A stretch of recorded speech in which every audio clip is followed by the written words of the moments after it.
Hi, friends. So, to prep you for what is about to happen, um, this is a huge thing for Apalachee High School and Barrow County schools and all of Barrow County.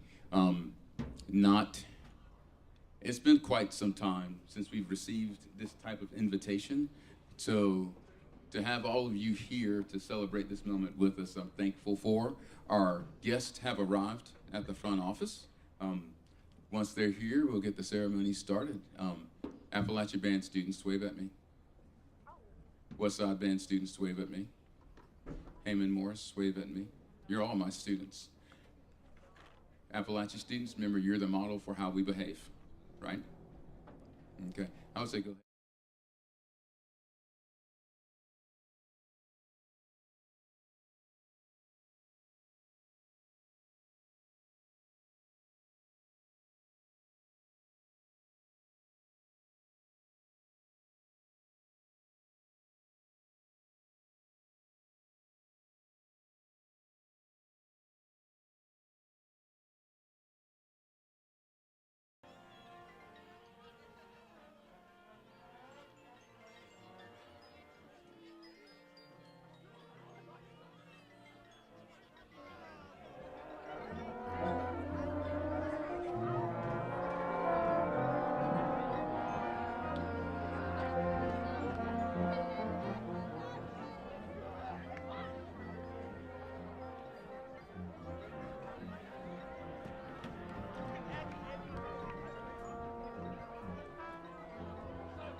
Good afternoon, and thank you all for coming out to celebrate this momentous occasion with us. Long about October, I just got an email that referenced the London New Year's Day parade, and then it slowly unfolded over time to the event that we have today. And today is a ceremony in which we will get an official invitation from the parade founder and chairman, Mr. Bob Bone, will speak to us. We'll also have Duncan Sandus speak to us as well. So this is not about me. This is about you and all the wonderful things that you guys have accomplished as an Apalachee band, and I'm just proud to be your band director and proud to be here. Without any further from me, I'd like to introduce parade founder and chairman, Mr. Bob Bone.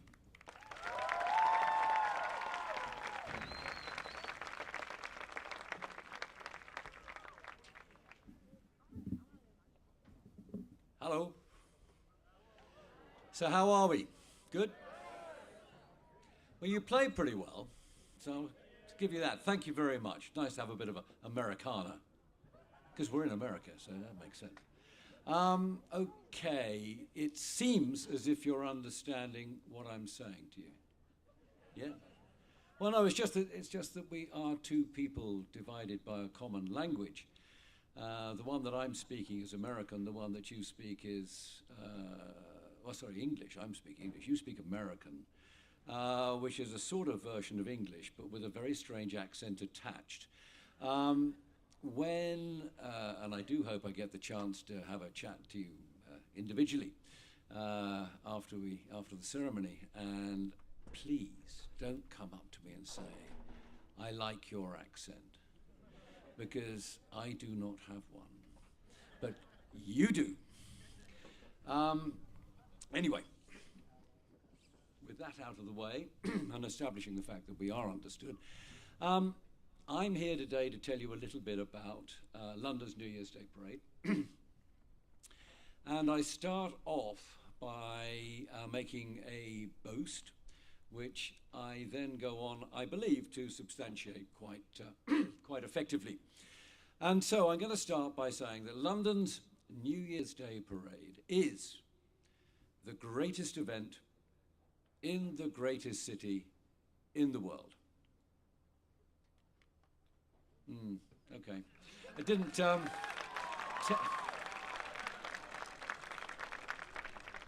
You're perfectly entitled to disagree with the second part of that statement, because obviously you live in the greatest city in the world. And so what we often do on these occasions is we agree to be equals, at least for the purposes of today. So London will be the equal greatest city with where we are now. But greatest event, I brook absolutely no argument about at all, because we are. And let me substantiate that with some facts and figures. London's New Year's Day parade has a huge number of participants every year.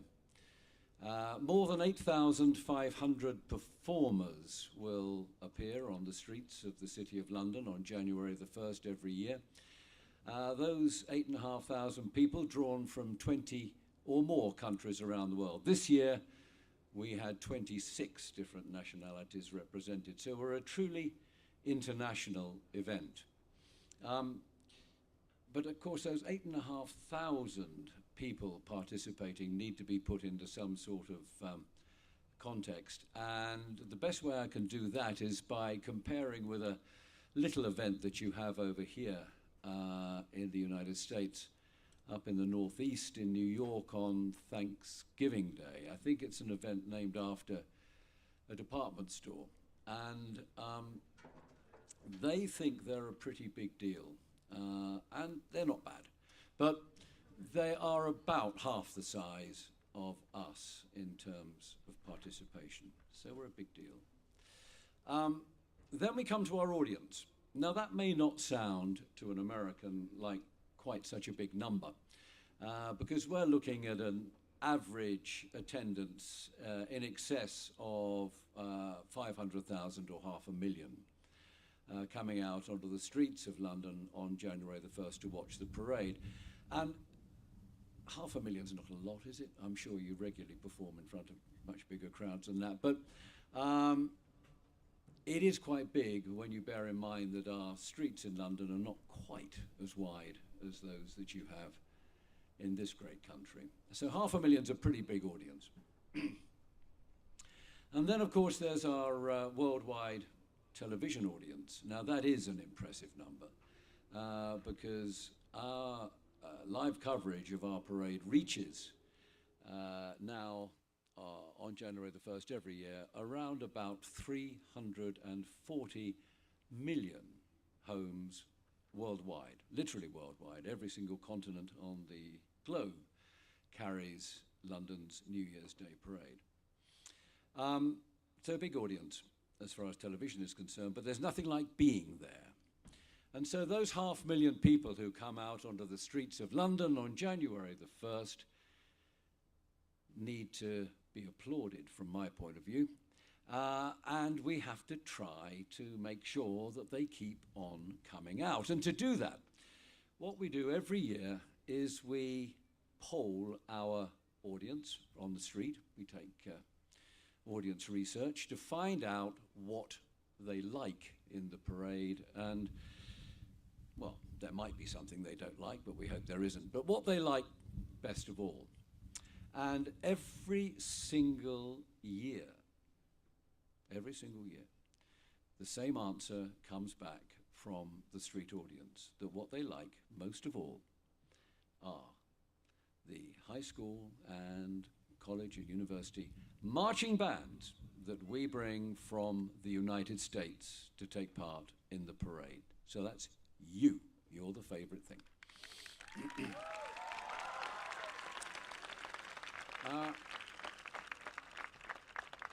Reason is, apart from the fact that you're brilliant and very entertaining and look terrific, But we don't have marching bands like yours in the United Kingdom, in London.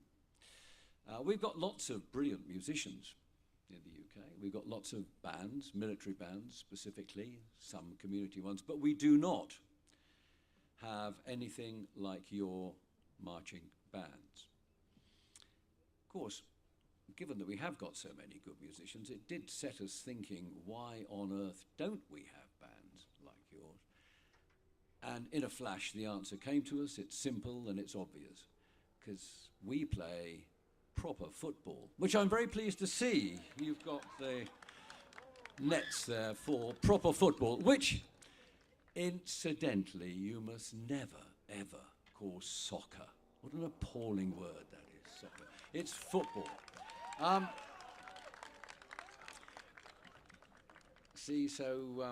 As I say, we play proper football, and therefore we don't need to have a marching band to inject a little bit of interest and excitement and comprehensibility into 3 hours of people just stopping and starting, and I don't know what they're doing half the time. Anyway, there we go. Although I did watch the Super Bowl the other week, and I thought I almost found that exciting, actually. But anyway, there we go. Bits of it. So there we have it. A pretty enormous international event that is truly spectacular and much enjoyed by everybody who watches it and everybody who takes part in it.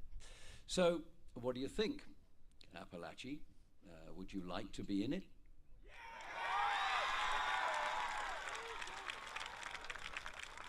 That was very, very good enthusiasm. I'm not even going to have to ask you to do it again. Now, that was impressive. Well, here's the slight problem. I don't give the invitations.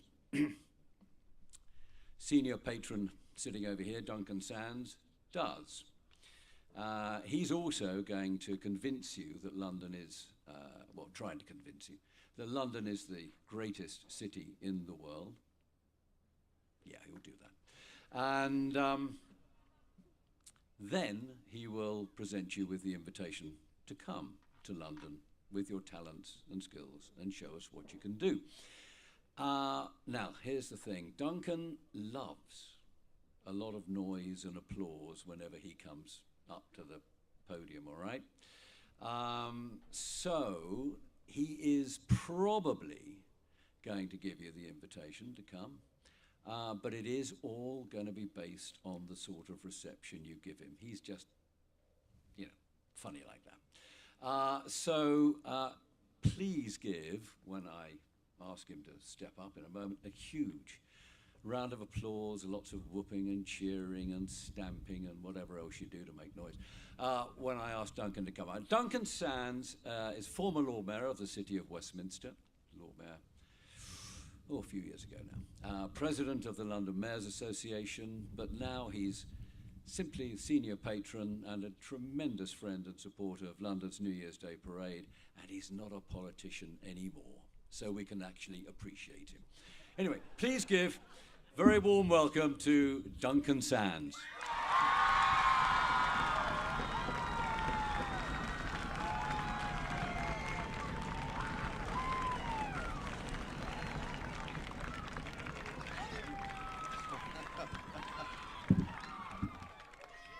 Well, thank you very much, and thank you for that very warm welcome. Again, Bob, for the second time today, there seems to be more applause for me. Anyway, thank you also for bringing the sunshine out for us. It was a little bit colder earlier, but it's really nice now. So let me tell you a little bit about London. So London's been an international city for centuries. It's full of history and culture, and people come from all over the world to live and work and play in London. It's the seat of our monarchy, it's the seat of our parliament, and also our government as well. There's lots of tourist attractions like the London Eye, which you've probably seen pictures of. World-class museums, the National Gallery, the Tate Modern, being just two of a number, and history by the bucket load. The Tower of London, St Paul's Cathedral, Westminster Abbey, That's just naming, just really scratching the surface on it. But probably one of the best things about the London New Year's Day Parade is that the route courses through the centre part of London. So much of the history that I've just talked about a moment ago are buildings and places that you will pass on the parade route. So I'm going to describe the parade route, but before I do so, let me just ask for a show of hands from everyone, who has been to London before? Okay, so very few of you, so it looks like you're in for a real treat coming. So the parade itself, it starts on London's Piccadilly outside the Ritz Hotel. And you go down Piccadilly to Piccadilly Circus. You might well have seen photos of Piccadilly Circus. It has the big electronic billboards which are used in the tourist ads to promote London. From there you go down onto Lower Regent Street and onto Pall Mall. And I always feel at this point when I'm describing the route that I feel like I'm working my way around the Monopoly board, the London edition obviously, because many of the squares on that board are squares that are places that you will pass and streets that you will go down. So from Pall Mall, you go into Trafalgar Square. Now, when you come into Trafalgar Square, this is quite an important thing to remember. Trafalgar Square is named after the Battle of Trafalgar that took place in 1805. It has a column with the commander of that battle, Admiral Lord Nelson, on top of it. But at the base, and this is the key bit, at the base there are 4 lions. Now, there is a myth, and I admit that myths aren't always, they don't always come true. But there is a myth that if the bell of Big Ben, which is in Parliament at the other end of Whitehall, just a short distance away, if that were to chime 13 times, then the lions in Trafalgar Square will come alive. So, I would recommend to you that as you come into Trafalgar Square, that you think or listen very carefully to see if you can hear the bell of Big Ben. If you hear it, I would recommend that you count it. If you think it's 13, and the lions do indeed come alive, I'm afraid I don't have any good advice for you. Maybe run for your lives is the best that I could offer. So from Trafalgar Square, you go on to Whitehall. Now, Whitehall literally is the seat of our government, bounded by government departments on each side, all the way up to Parliament Square. And one of the buildings there is called Banqueting House. It's the last remaining part of the old Whitehall Palace, which is where our kings and queens used to live before they lived in Buckingham Palace. Now, unbeknownst to some participants in an event that took place there more than 350 years ago, there is some regal advice passed down the years to participants of the London New Year's Day Parade. So on the 30th of January, 1649, we chopped the head off our king, King Charles I. And the night before his execution, worried because it was January and it was a little bit cold, and not wanting people to think that he was nervous to go to his death, he decided to wear 2 undershirts under the clothes that he was wearing. And so there you have it. You've got some regal advice direct from King Charles I. Make sure you wrap up warmly to take part in London's New Year's Day Parade. So as you continue down Whitehall, you're going to pass the Cenotaph, which is our national memorial to our war dead.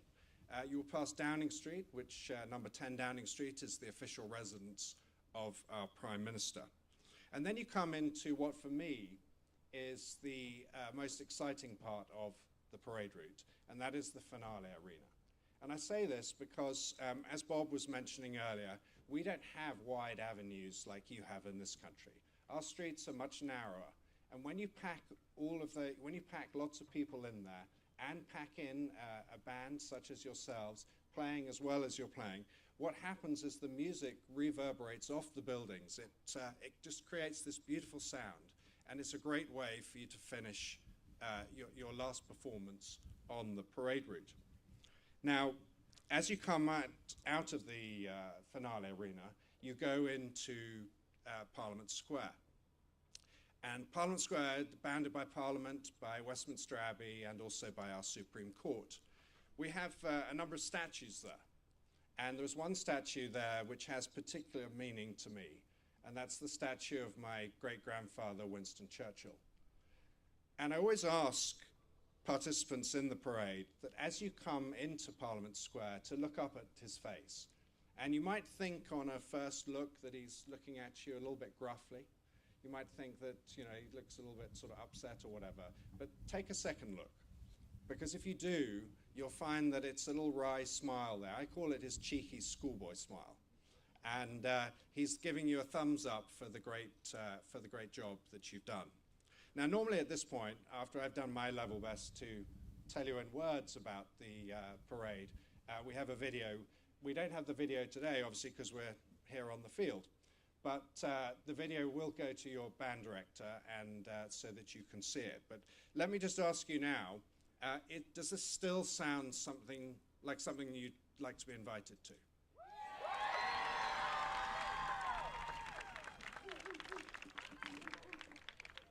So it gives me great pleasure to read the invite. The founders and patrons of London's New Year's Day Parade and Festival, the greatest event in the greatest city in the world, take enormous pleasure in extending an invitation to Apalachee High School Marching Cats, Georgia, USA, to travel to London to star in the 2025-26 edition of this exclusive and prestigious world-famous event. Congratulations.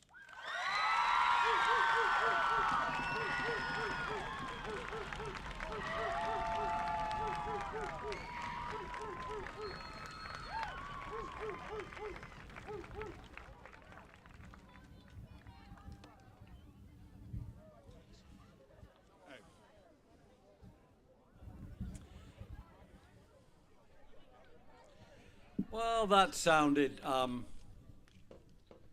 like an acceptance, which is a good thing, because this is a long way for us to come if you're going to say no. Just listening to Duncan talking to you there, I suddenly got somewhat panicked. You might have thought that you're all coming to London to march down Whitehall and be executed. That is not what is going to happen. Complete opposite, in actual fact. But it is good advice to keep warm.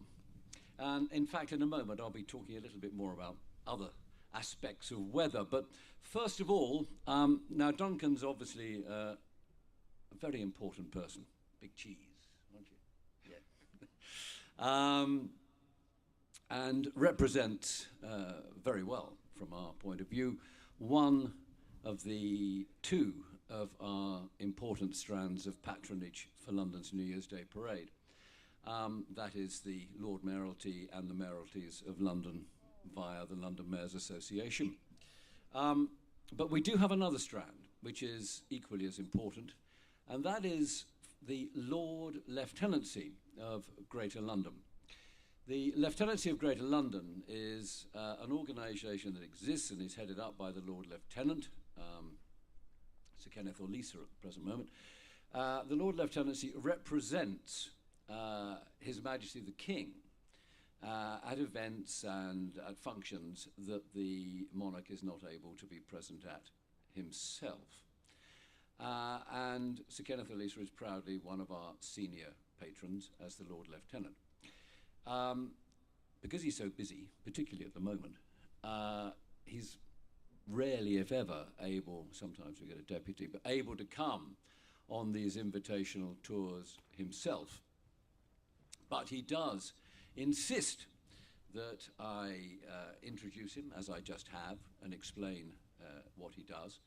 And in return, he always gives us a gift to bring to you, to present to the school, to mark the fact that he didn't come, but he would have been here.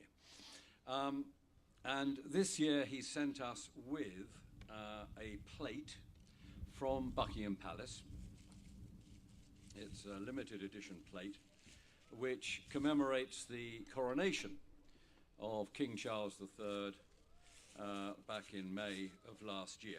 And so I'm going to ask Duncan, on behalf of the Lord Lieutenant, on behalf of Sir Kem, to present this commemorative plate to the principal of Apalachee High School.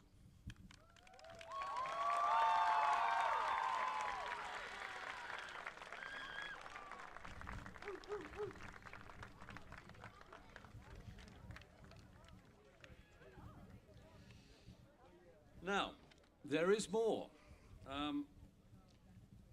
Mr. Muldrow, you are the band director, and as such, you have embarked upon a process that's going to cause you a lot of grief, and a lot of hard work, and it's going to be sustained, no doubt. Do you drink tea or coffee? You're a coffee drinker. Okay, good. That's always a slight relief, actually, and I'll explain why in a moment. But we're going to present you with a tankard from which you can now drink your coffee over the next 22 months as you prepare to come to London, which is also commemorating the coronation of King Charles III. So please come and receive your tankard. I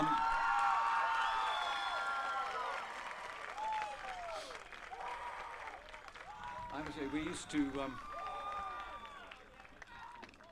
there was a time when we used to, being British, we sort of we're tea drinkers more than we are coffee people, and there was a time when we used to present teacups to band directors from which to drink their tea, and the teacups, of course, came from Buckingham Palace, and they were celebrating the monarchy, and then we thought there is a bit of an unfortunate association between the British royal family and tea and the United States of America, so I'm so relieved that you said you're a coffee drinker, Mr. Muldrow. Okay, so on the subject of weather, we have this 500,000 plus people come out on January the 1st to see you in London. Of course, I didn't try to fool you into thinking that one of the reasons they come out, and they stay, actually, they stay for the whole 3.5 hours, is because the weather is so good. I mean, if I were to tell you it's warm and it's sunny and it's just like today, you probably wouldn't believe me, would you? No. And you'd be right not to believe me. But that's the only thing I've even hinted at saying that is not absolutely correct. However, we do have a bit of a reputation in England for rain. Yeah? And in 2017, it's etched on my brain, we had a rather wet parade. In fact, it wasn't wet, it was positively soaking. It was a deluge, right, for 3.5 hours. It was horrible. I was okay. I was sitting in a TV studio. That was great, but everybody hated me for that after. So we decided after 2017, and everybody getting wet except me, we decided that we didn't want to have another wet parade. We didn't want it to rain on our parade anymore. So we went out asking everybody we could think of what we could possibly do to ensure that it would never rain again on January the 1st in central London between 12 p.m. and 3:30. Not much of an ask, really. I mean, just 3.5 hours of dry on one day of the year.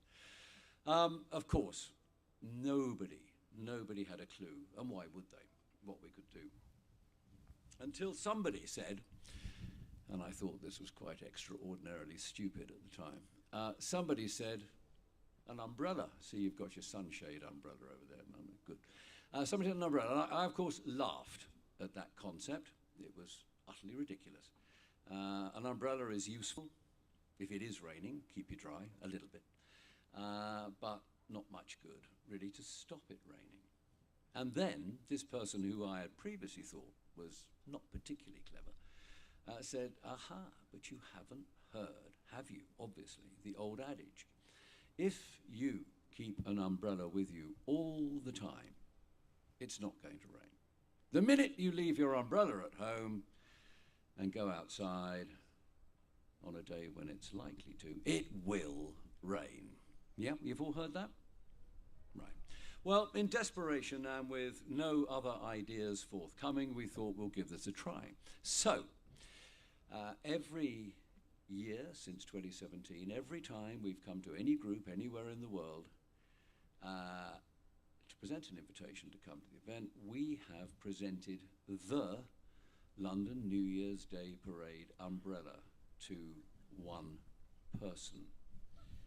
Where is it? Here it is. Oh, this is it. Now, what I have to tell you is, it has worked. We have not had a drop of rain in London on January the 1st between 12 o'clock and 3:30 in the afternoon on any January the 1st since 2017. Amazing. Actually, this year it was incredible. It started raining at 3:29, did it not, Dean? Yeah, which was pretty fantastic. Now, it looks to me as if the person to receive the umbrella is rapidly approaching the podium. Therefore, you've been pre-selected, which is worrying for you. But anyway, do come forward and tell us all your name. Well, most people know it, but I don't. Tell me again.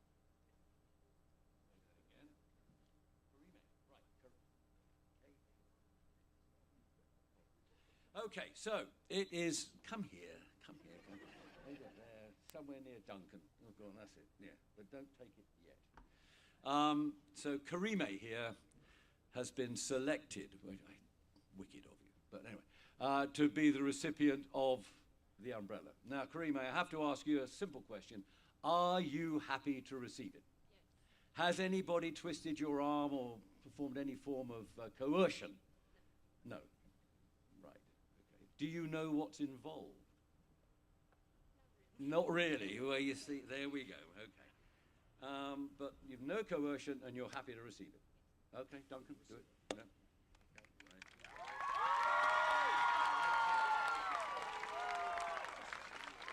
Okay, you all heard her say, no coercion, she's happy to have it.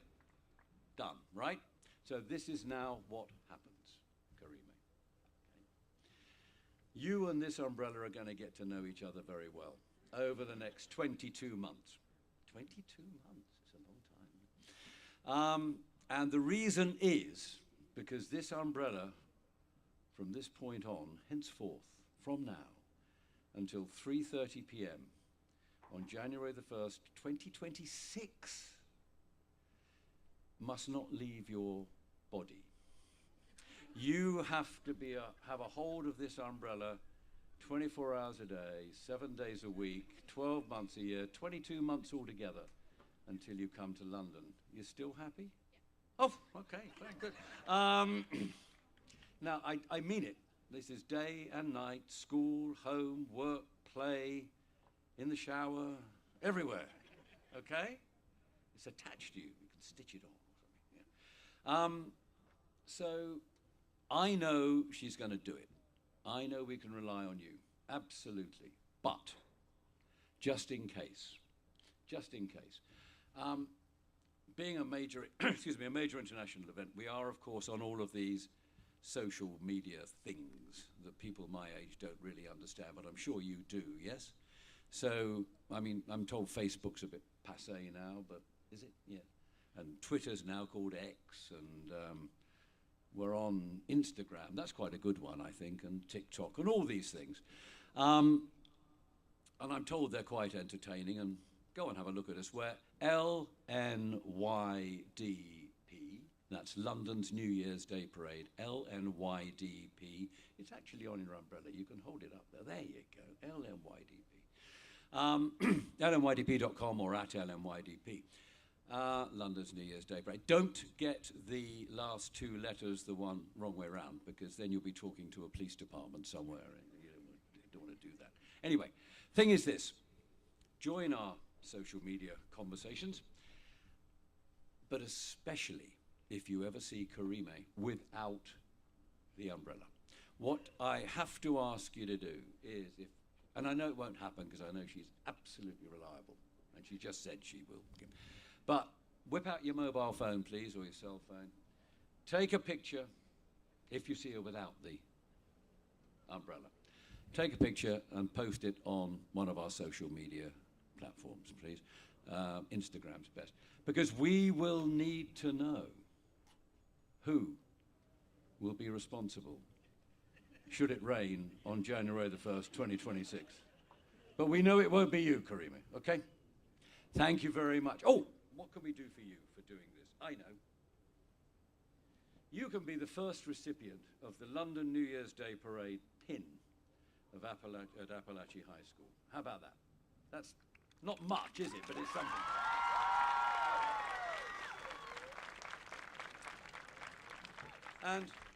And to keep you warm on parade day, well, after parade, because you'll be used.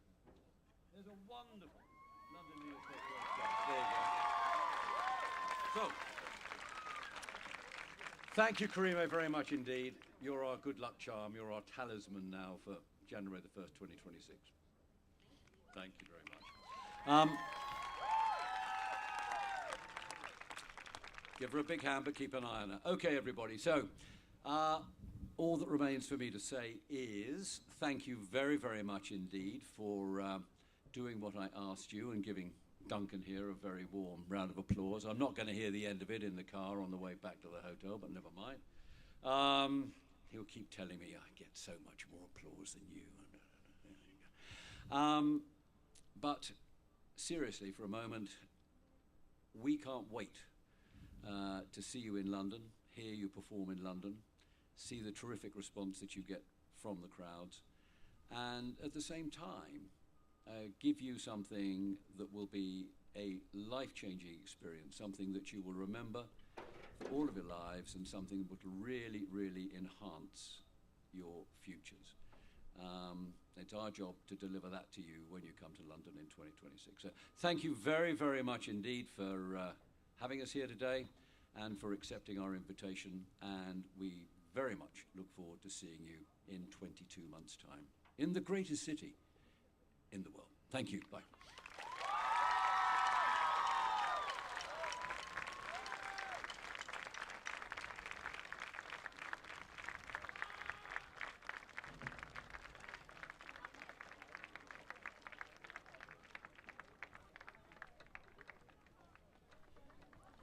All right, as they take a moment here to take some pictures and things, I believe our middle school friends need to head back now. Is that the case, band directors? And so, yes, you have to go back to school. I love you. I'll see you soon.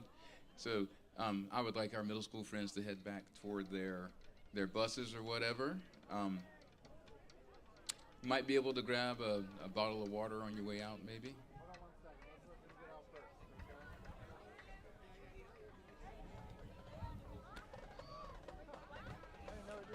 Apalachee friends, if you are a bus rider and you need to just be listening,